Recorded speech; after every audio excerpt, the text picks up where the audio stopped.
It was a summer night in June 1826. The streets of Istanbul trembled with the sound of cannon fire, not from invaders, but from the Sultan himself. The ancient barracks of the Janissaries, once the pride of the Ottoman Empire, were engulfed in flames. Thousands of elite soldiers, the guardians of the throne, were being wiped out by the very empire they had sworn to protect. How did it come to this? How did the most feared army in the Islamic world become a cancer eating its own state from within? And what kind of ruler would destroy his own military to save his empire? Today we uncover one of the most shocking events in Ottoman history, the Auspicious Incident, the night the Sultan turned his cannons on his own soldiers. The Janissaries were not just any soldiers. They were the living embodiment of Ottoman discipline and ambition, the backbone of imperial power.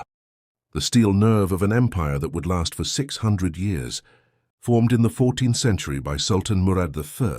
The Janissary Corps, Janissary, meaning new troops, was revolutionary for its time. In an era when most armies were made of mercenaries and tribal levies, the Ottomans built a standing army, professional, salaried and bound by iron discipline. They marched not for plunder but for duty. They fought not for family or clan but for the Sultan alone, through the devshirme system, a levy imposed on Christian communities of the Balkans. Young boys were selected for their strength, intelligence and potential. They were taken from their homes, converted to Islam, and trained from childhood within the palace system. They grew up knowing no loyalty but to the empire itself. To them, the Sultan was not just a ruler, he was a father, a master, almost a divine figure. The rules were strict, even ascetic. A Janissary could not marry. He could not own property or engage in trade. He lived in communal barracks, wore his distinctive white cap, and devoted his entire existence to military service. Their lives were defined by order, silence, and obedience. To disobey was not just treason, it was sacrilege. And yet, this discipline gave birth to a force unlike any other in the medieval world. The Janissaries became the elite shock troops of Islam, the unstoppable blade that carved the Ottoman Empire into existence. When they marched, cities trembled. When their drums sounded, kings surrendered. Under their banners, Sultan Mehmed II conquered Constantinople in 1453. Fulfilling a prophecy centuries old, the world watched as the crescent replaced the cross atop. Hagia Sophia, a symbol not only of faith, but of power forged by the Janissary Corps. For centuries they remained the sword and shield of the Caliphate, expanding Ottoman rule from the walls of Vienna to the sands of Arabia. To be a Janissary was to stand at the heart of the most formidable empire of the early modern world, disciplined, feared, and above all loyal. Or at least, that was the illusion. By the 17th century, the once pure institution had decayed beyond recognition. The Janissaries, once the pride of the Ottoman state, had forgotten their sacred vows. They began to marry, to own shops, and to weave themselves into the social and economic fabric of the cities they once protected. The barracks turned into markets, the soldiers into merchants. They were no longer the devoted servants of the Sultan, but independent power. Brokers, men of influence and privilege.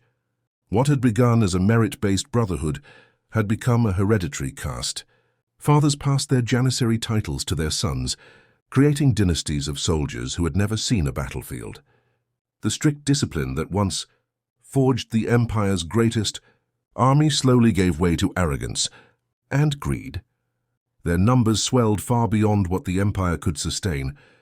Bribes became the new form of promotion, and loyalty was measured not by service but by profit. The corps began to act like a political guild, a force that could make or break governments. They interfered in imperial succession, dethroning weak sultans and elevating pliant ones who would feed their demands. Ministers feared them. Reformers avoided them. Even the sultan's word was no longer absolute. Whenever a new reform was proposed, whether to modernize the army, reorganize the treasury, or introduce new taxes, the Janissaries rose in revolt. Their mutinies shook Istanbul time and again, burning markets, destroying records, and spilling blood in the streets. The empire that had once marched in unity now found itself paralyzed by its own protectors. And then in 1622 the tension finally exploded. Sultan Osman II, young, ambitious, and deeply aware of the empire's decline, attempted to create a new army free from Janissary control. He dreamed of an Ottoman Renaissance, a disciplined, modern force that could rival Europe's. But to the Janissaries that dream was treason. They stormed the palace, seized the Sultan, and dragged him through the streets. The man who wore the caliph's crown was beaten, humiliated, and finally strangled by his own soldiers. His death marked a dark turning point, the moment the empire's sword turned against its own heart. From that day on, a silent war began between the throne and the barracks, a war not of nations, but of power within the empire itself. A war that would smolder for 2 centuries, until one sultan finally decided to end it with fire. By the 18th century, the once mighty Ottoman army was losing to European powers. The empire was falling behind, technologically, militarily, and economically. Yet every proposal to modernize was met with Janissary revolt. They had become untouchable, a state within the state. And for Sultan Mahmud II, that could not be tolerated. Sultan Mahmud II came to power in 1808 amid chaos. He was young, intelligent, and deeply aware that the empire was crumbling. But he also knew that the greatest obstacle to survival was not Europe. It was the Janissaries. For years he played a dangerous game.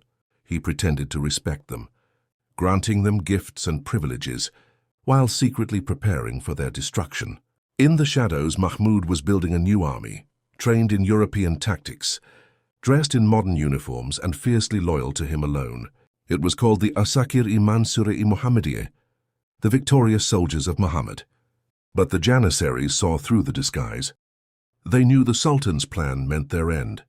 And in June 1826 they revolted, one last time. On the night of June 15, 1826, the Janissaries marched through Istanbul, shouting against the Sultan's foreign reforms. They surrounded the barracks of the new army, demanding its disbandment.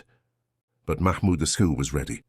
He appeared before the ulama, the religious scholars, holding the Prophet's banner, Sanjak-i-Sharif. He declared the Janissaries rebels against Islam itself. And then he gave the order. Cannons roared through the streets of the capital. The Sultan's loyal troops surrounded the Janissary barracks and opened fire. Flames consumed the buildings as artillery turned centuries of military glory into ashes. Those who tried to flee were cut down. Thousands perished that night. The survivors were executed or exiled. It was swift, brutal, and final. With the Janissaries gone, Mahmud II rebuilt the state from the ground up. He reformed education, bureaucracy, and the army. He adopted European dress, created new ministries, and centralized power like never before. The massacre had paved the way for modernization, but at a heavy cost. The Ottoman spirit of reform was born out of blood.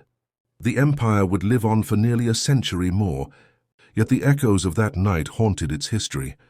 The story of the Janissaries is the story of power's corruption and its inevitable reckoning.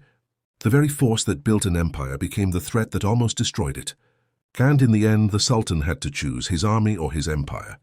Sometimes to save a civilization, one must destroy its past.